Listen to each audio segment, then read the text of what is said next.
Guys, magandang araw sa inyong lahat.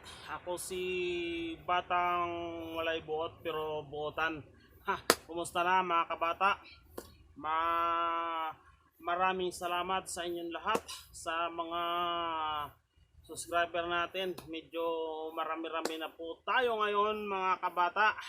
83 na po tayo. Maraming salamat po sa inyo, yung mga bago nag-subscribe. Kung ikaw pa ay hindi nakasubscribe dito sa aking YouTube channel, Batang 1980, please subscribe.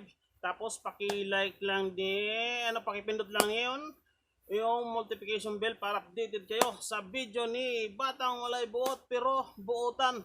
Tapos paki-share na rin yung aking video. Oo. Ito, mayroon nagtag sa atin ng isang video na taga Bombo Radyo Bacolod, si Bombo Arlen Bayonit, ha. Shout out sa'yo. Anong problema mo ate sa mga kababayan natin, mga seafarer na nagtatrabaho sa ibang bansa?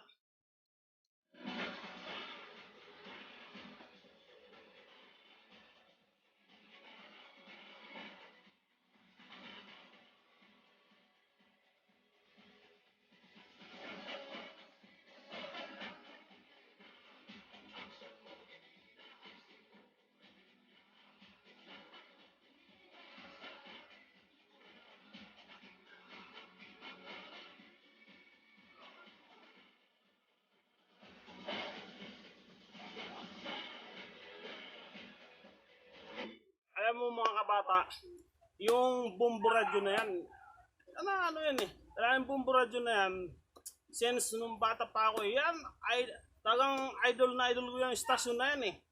Dahil talagang makakalinta naman talaga yung mga broadcaster dyan, tsaka yung mga reporter, tsaka komentarista dyan, mga galing na rin. Pero bakit mayroong isa na nakalusot na bilang isang mamamahayag,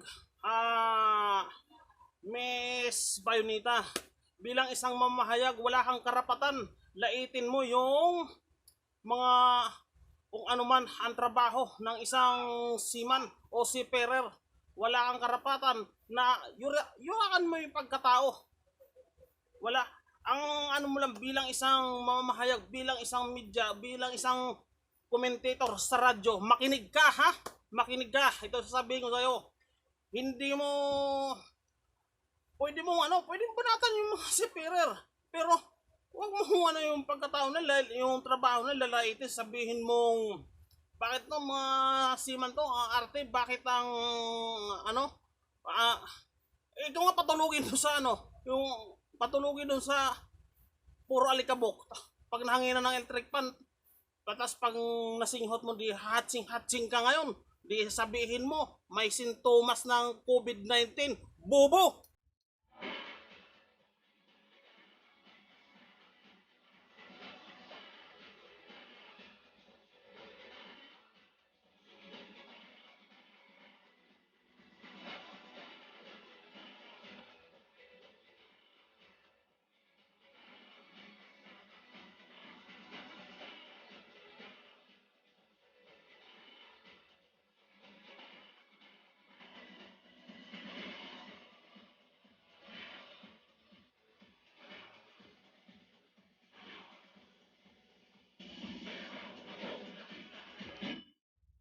Inano mo yung mga yung trabaho ng ng mga seafarer.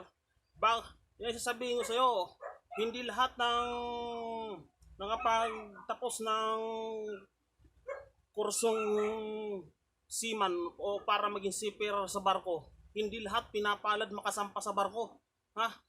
Yan ang ay sabihin mo tik-tik natin tik-tik kalawang sa barko. Pero wala kang karapatan na laitin mo yung kung ano man yung position na doon sa barko. At least yung position niya marangal. Ang trabaho mo lang bilang isang mamahayag, magbalita ka ng tama.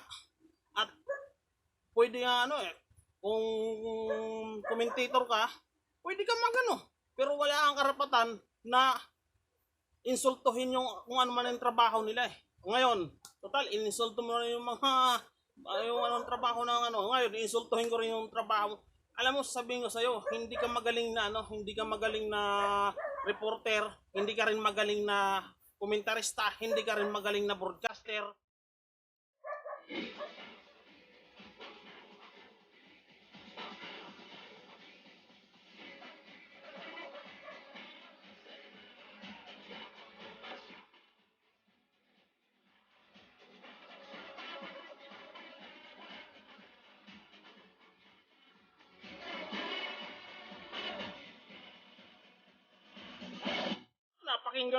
Napakinggan ko yung mga report mo eh.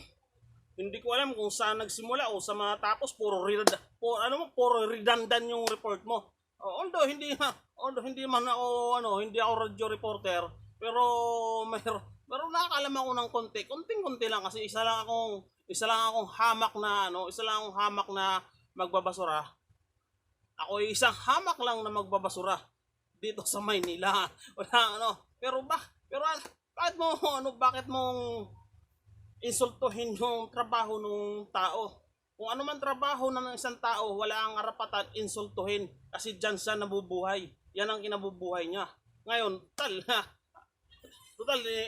yung trabaho nung mga kapatid natin si Perer. Pero hindi naman ako, mayroon na nagtag na kasi nung mga kabata, may nagtag sa akin ng video. Tapos na panood ko, below the belt yung banat itong ng leading broadcaster si Pumbar. Hindi naman siya magaling na reporter. Ang report, balita, puro sinalsal.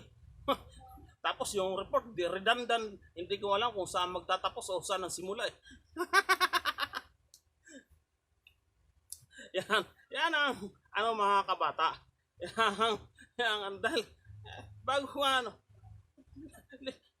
kumbaga nalabag mo yung linambahog mo yung media ethics eh. Ang trabaho bilang isang media, magbalita ka ng tama. Ibalita mo yung yung mga seaman na yan, na-quarantine na bago pababain yan dito sa Manila eh. Naka-quarantine na sila sa barko ng 1 buwan. Tapos another 14 days na quarantine naman sa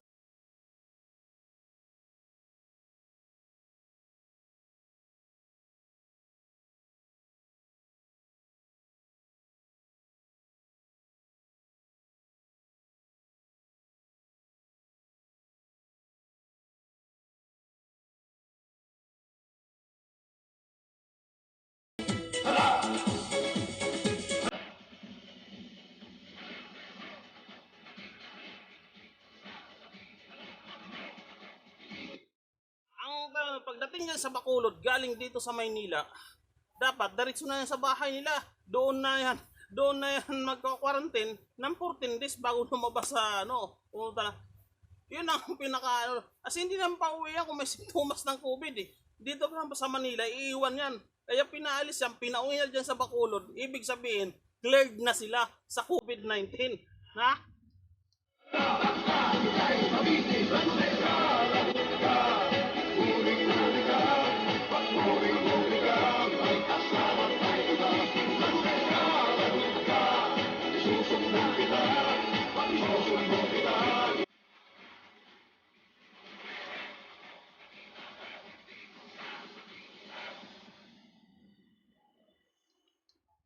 Gaano ka ba kayaman para hamakin mo yung isang trabaho ng isang tao?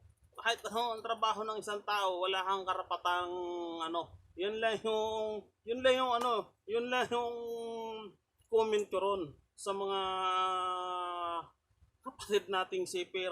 Kasi nga palit kayo ng trabaho. Yung mga sipir tapos ikaw galing ka sa dagat, 1 buwan o ilang buwan na sa dagat. Tapos sabihin mo kahit naliligo yan ng grasa, naliligo ng langis, yung mga kamay yan, makakapal yung kalyo, wala ka ng doon, wala ka ng pakialam. Ang trabaho mo lang magbalita. Inday Bombo Arlen Bayoneta. Yun lang yung trabaho mo, magbalita ng tama. Yan, kung wala ka ng karapatan, pakialaman yung buhay ng mga seafarer. Bakit? Apektado ka ba? Kasi kahit nga ako mga kabata, hindi naman ako isang seafarer, pero nung napanood ko yung sinabi nitong broadcaster sa Bumbo Radio na kahit nga ako parang sabi ko, ba't sino ka ba para laitin mo yung trabaho ng isang tao? Magkano ba kinikita mo isang buwan? Baka hindi ang kinikita mo, hindi rin tayo nagkakalayo ng kinikita eh. Sa 25,000 ka lang yata eh. Tapos napakayabang mo naman magsalita. Tapos para hamakin mo yung mga OFW yung seafarer. Ha? Di mo pa alam yung media ethics? Ang trabaho ng media magbalita sa tao, hindi laitin yung ang buhay ng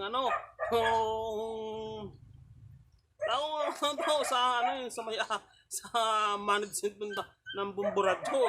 Itong dapat sinisibak niya sa Bumbo Radio Bacolod. Alam mo, nakakasira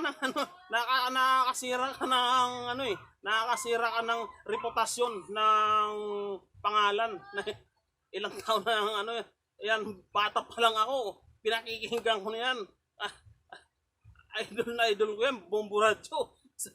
Kahit nga kahit anong event yan, na nakasali tayo dyan sa yung sinasabi ng dugong bumbo, may walang bayad, t-shirt na nga lang para yung t-shirt na mga kabata, yung t-shirt na may tatak na dugong bumbo, hindi tayo nakakasabi na ubusan daw. Ilang event ng dugong bumbo yung inatinan ko. Puro parang kiso na ubusan, kiso tatawagan, kiso pupunta na lang doon sa Star FM Manila, hanggang sa kasalukuyan ngayon mga kabata, hindi tayo natawagan para kunin yung souvenir nating t-shirt. Pero maraming pa rin salamat dyan sa dugong bumbo. Last year yun, tapos ngayon nung December mayroon naman sila. Hindi na ako matin, baka panibagong kiso na naman yan. Pero respeto natin yung mga bumbo natin, mga bumbo personality natin, mga idol natin yan, lalo na si Bumbo Dennis Hamito. Bumbo Dennis Hamito, shout out idol, mabuhay ka. Hindi ko lang nagustuhan yung sinabi nung kasamahan mo dyan sa Bumbo Radio Bacolod eh. Para yung mga seafarer natin, sinisiguro lang nila yung halip na nasa gitna ka eh, para timbangin yung hindi, meron kang hindi naman ba, pwede mong banatan, pero na sabihin mo kung ano man trabaho niya, wala ka nang pakialam doon kung ano man, kasi yan ang at least yung trabaho niya marangal, wala sang inaapakan na wala sang inaapakang ibang tao, wala sang inaagrabyado. Ha? Tapa English ka pa, yung kabuhan naman yung pinagsasabi mo sa radyo. Dapat to sa dapat sinisibak na yan dyan eh. Kung ako ng Bumbo Radio, palitan ko na ng yan eh.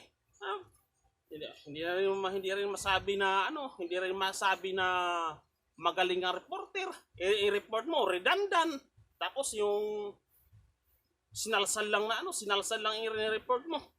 Alam mo mga kabata, ang term sa media pag nagbalita ka, yung sasalsalin lang yung balita, yan ang term yan term ng mga reporter. Pag sasalsalin yung balita para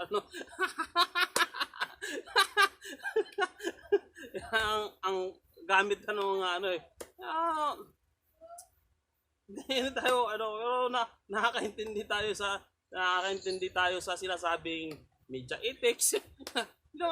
Parang linapag mo ngayon, total hinusgahan mo na rin yung trabaho ng mga seafarer. Ngayon husgahan ko rin yung trabaho. Anong maramdaman mo? 'Di ba masakit? 'Di ba? Masakit yung katotohanan. Bago ka bumanat, hinay-hinay lang ating Kasi wala namang yung ginagawa yung mga kapatid mo, mga kapatid natin si Perer. Siguro, baka may kapatid kang si Perer, isa yung sa ano, o may masama ka lang karanasan sa mga seaman. Pero huwag mong lahatin. Kung may galit ka sa seaman, hindi siya, ano yan eh. Ah, Pumasok ka dyan sa trabaho para magbalita, para hatid yung impormasyon sa mga tao. Ano sabi mo, mga edukado din yung ano eh. Galing cruise ship, sabi mo, kung makapal ba ng kalyo ng ako, makapal yung kalyo ko sa kamay, wala ka rin pakialam doon. Kasi nagtatrabaho ko akong parehas, kaya kinakal yung kamay ko. Wala ka nang pakialam doon kung ano. Kung makapal yung kalyo ko, naliligo sa grasa, naliligo sa langis, wala ka nang pakialam doon. Ang trabaho mo lang magbalita bilang isang mamamahayag. Bombo Arlen Bayonita. Akala mo sino ka eh. Napakayabang mo naman. Magsalita. Di ba masakit yung katotohanan? Di ba masakit? Bombo Arlen. Iyon ang naramdaman ng mga seaman na linait-lait mo yung pagkatao. Hindi man ako seaman, hindi man ako seafarer. Pero mayroon tayong mga tropa. Yung mga yan, nagkakaisa yan. Isa na dyan. Kasi bago makasampay yan sa barko, dugot pawis ang puhunan yan. Bago kung anong training ang pinagdaanan yan. Ikaw, nagte-training ka ba? Yes. Yung hindi lang napag-usapan sa social media pero viral din yan sa mga seaman. Yung ginawa ni Bombo Arlen Bayonita. Kung mag-report mo parang parang ang buhis po.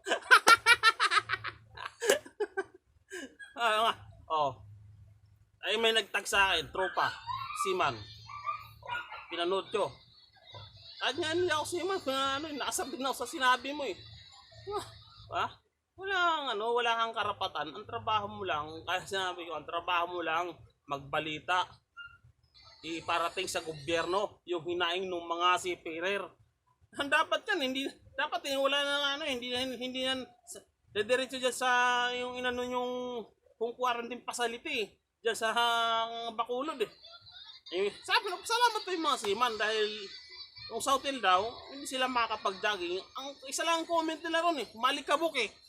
Kung pag sinindihan yung electric fan, nasinghot ng sinipon. Sabihin nyo may sintomas ng COVID-19. Diba? Mag-isip ka, Bombo Arlen Bayonita. Yan mga kabata. Yan, maraming salamat. Yun ay opinion mo lang din sa base doon sa napanood nyo. Medyo masakit din yung sa para sa akin nasaktan, para masakit din. Ngayon, di ba? Yung trabaho mo yung linayad, di ba masakit? Kahit sino lang, yung trabaho mo, wala kang pakialam panghimasukan ng trabaho ng isang tao. Ang trabaho mo lang bis ng isang mamamayag, magbalita ka kung ano ang ibabalita mo. Kaya nga media. Kaya media lang, nasa gitna ka lang, balanse. Hindi yung walang banatan. Sabihin mo nagyan na sila eh. Ang comment lang nila maalikabok eh. Yun lang. Tapos sabihin mo, yabang ng mga tapos ang trabaho sa barko, mga tik-tik kalawang lang. Wala ka nang pakialam doon kung anong trabaho nila sa barko. Kahit nagmamap lang yan, janitor sa barko, wala kang pakialam eh. Anong pakialam mo ron? Kung tik-tik kalawang, ba? May problema ka ba ron? Ang trabaho mo lang balita. English ka pa. Dahil English, kabubuhan. Yan. Shoutout sa'yo, Bombo Nines. Mga kabata, maraming salamat. Kayo na ang bahalang umusga kasi yung sinabi ko, opinion ko lang yon para sa akin. Kayo nang bahala kung sino yung pa-English pa eh. Hindi na ano eh. Sabi nga ni, sabi nga ni Rizal, eh, kung hindi ka gumamit sa sarili mong wika, daig ka pa sa isdang malansa. Yun lang mga kabata. Maraming salamat. Kung ikaw ay bago lang dito sa aking YouTube channel, paki-subscribe na lang, tapos paki-share, tapos comment ka sa comment box ng video ni Batang Malaybo. Tapos pindutin mo yung notification bell para updated siya. Tapos shout out sa mga lahat sa YouTube subscriber natin. Tapos yung mga kasangga nating mga YouTube channel, yan Nuns TV. At saka mga bago, marami pa, hindi na kaya isa-isahin. Basta shout out sa inyong lahat mga kabata. Please subscribe, tapos maka 1,000 subscriber para mahaba pa yung pagsasama-sama natin. Maraming salamat.